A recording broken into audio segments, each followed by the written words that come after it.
Hello, everyone. This is Michael Desiderio with my brother here, Dez Loessberg, bringing another episode of the Men of Magdalene Podcast to you. How you doing, Dez? I am fantastic. We had a great turnout today for the family potluck. It was awesome. We had about, 30, 40 people? Yeah, it was great. And just if you've watched other episodes of this, Dez is usually the one interviewing whoever is on the docket. But this time we're mixing it up a little bit. We're going to give Dez an opportunity to talk more about himself, what he's doing connected to the Men of Magdalene. And I think you'll be surprised how much can be done when you bring a group of people together, particularly my brother Dez, with passion and try to change something, bring something new. And we want to talk about your involvement. But I want to focus on Dez today. So Dez, I have a question for you. Yeah. If you were to think back to the start of how this sort of came together, how would you describe that? Oh, man. So I actually met with Father Clote not too long ago. We had an hour-long conversation about all different sorts of topics. And he told me one thing in particular that really stood out to me. And what he said was, God's already made a path, and we're just living our lives through it. And that just really reinforces my idea of surrender. And so I guess what your question is, this is all just coming through us. Like it all, when we connect all the dots from where we started, from Exodus 90, our connection, building this ministry, and then to where we're growing right now, we have 67 men opted in. Yeah. We had 12, 13 families here, 40 people. I mean, it is truly magical. You feel it. I just got to say, without having the right words, we're just along for the ride. Yeah. It's all happening, and it's good energy. It's faith-driven, and I just feel his presence for sure. So let's talk about that. Dez used the words faith-driven, and it certainly is.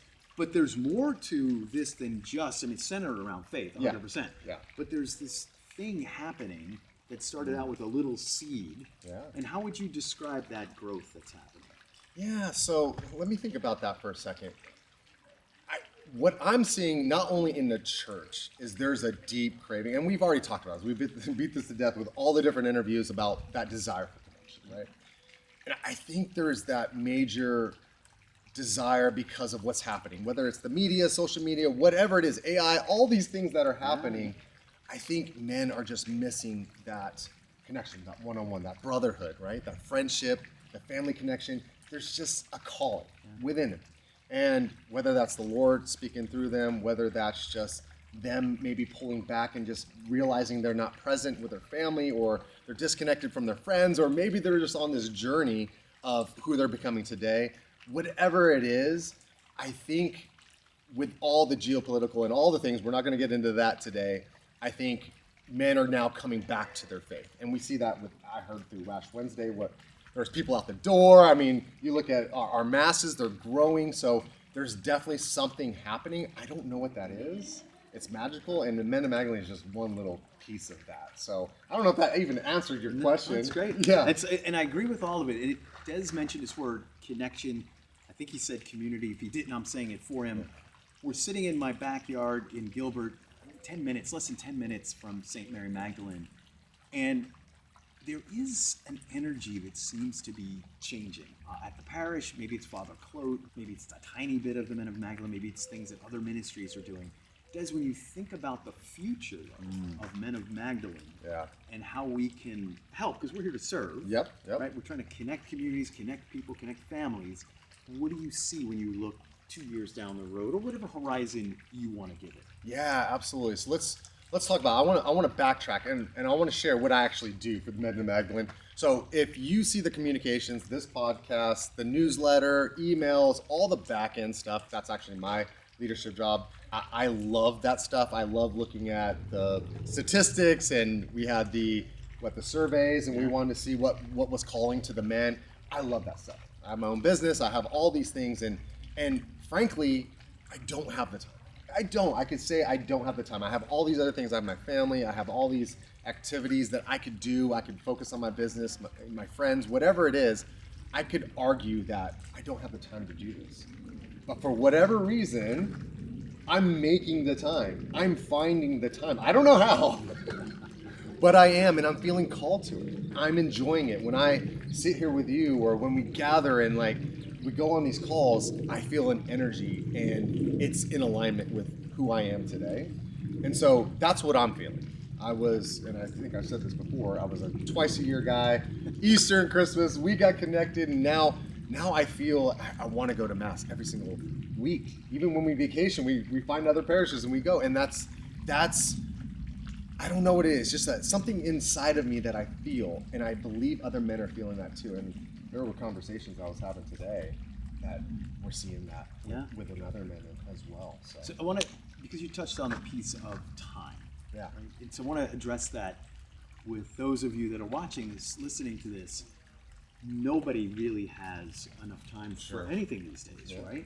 And so if you're sitting out there and you're thinking, another men's group, another thing to go do, seems like I wouldn't be able to fit that in. I love that Dez described what all the work that he does for the ministry, and I was going to come to the end and close with that, but he jumped ahead. If you're sitting out there and you're listening to this, come to one gathering. Come to a potluck like we had here. Come to a hike.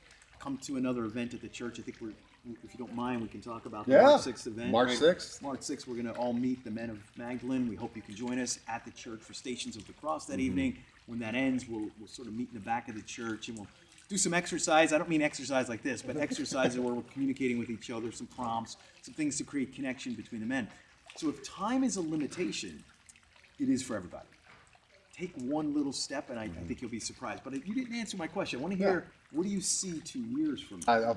I forgot your question. I just wanted to touch on what I actually did. So with that being said, what I see in the future, and I'll just drop this now.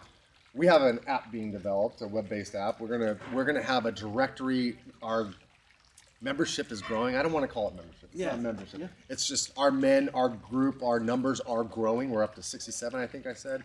I wrote a vision, and I shared that with the leadership group. And I wrote the vision 3 years ahead of time. And what I envisioned was 153 men. That was the exact number. It was actually 152, and then I talked about a man coming up and saying, what is this all about? And it was 153 men. And I just picture like men with our black shirts and chartreuse shirts or chartreuse ties or whatever it is.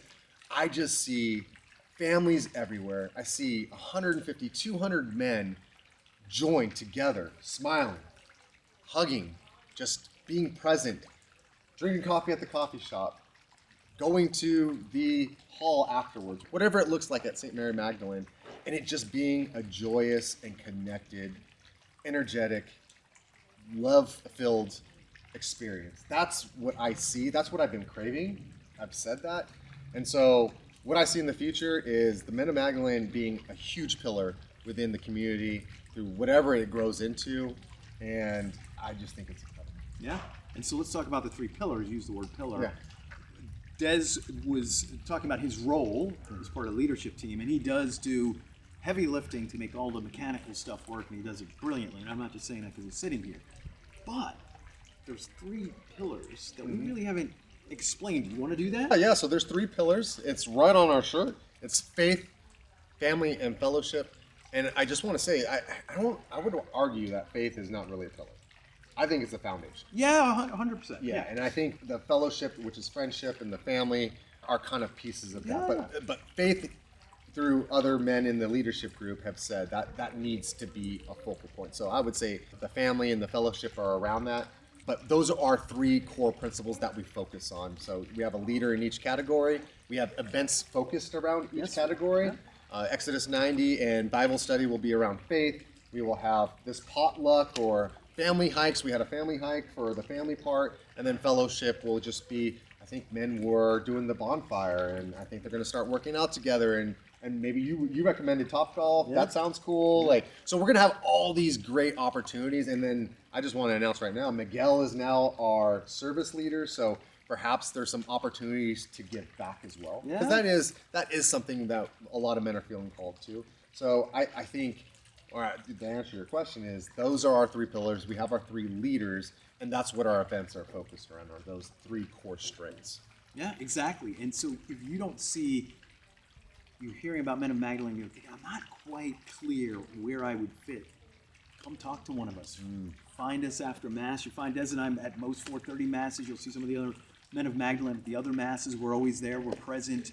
Is there a way that they can find us? Yeah, so you can go, for right now, go to the parish website and you can go to the ministries. We're listed in there. You can opt in. There's a QR code or a Google form. I forget which one, but you can put your information in there. You'll start getting our correspondence. I don't think we said this yet, but we do have a tagline, and it was all by accident, or not accident. It actually is on purpose, by design, and that's John, I think it's John 146? Yes, right. yeah, come and see, come and see. So all we ask, just come and see if it's for you, see if it's in alignment, see how you feel when you meet the other men, and I think you'll be pleasantly surprised. Yeah, so we want to learn from you, welcome you, embrace you like this, but not everybody. And also, I would leave you with one thought. If 5 disparate men, different backgrounds that came together, the leadership team, now we've added Miguel as number 6, firemen, business people, myself as well, but very different backgrounds. I would love for us to take a lot of credit for what's happening, but we can't. Because if you brought this group of misfits together, maybe to try to figure out how to open a Subway, we probably couldn't do it. But somehow we're figuring this out, and that's the faith piece. Yeah. You can fit in there. That's why you're at the church. So we welcome you. Des, I'll give you the last word. The last word is MagSwag is in. The shirts are in. So I lost track of everything. So if you want a shirt, just come see me. I'll send out the QR code or Venmo, whatever it is, and we'll get you your shirts. We're going to have a lot more cool stuff. Yes. So that's my last word, is that we have it. It's out there. I will get to it. And we're back ordered. Yeah. So we're sold out. We're back ordered. All the good stuff. So We look forward to meeting you in person soon. Thanks. come and see.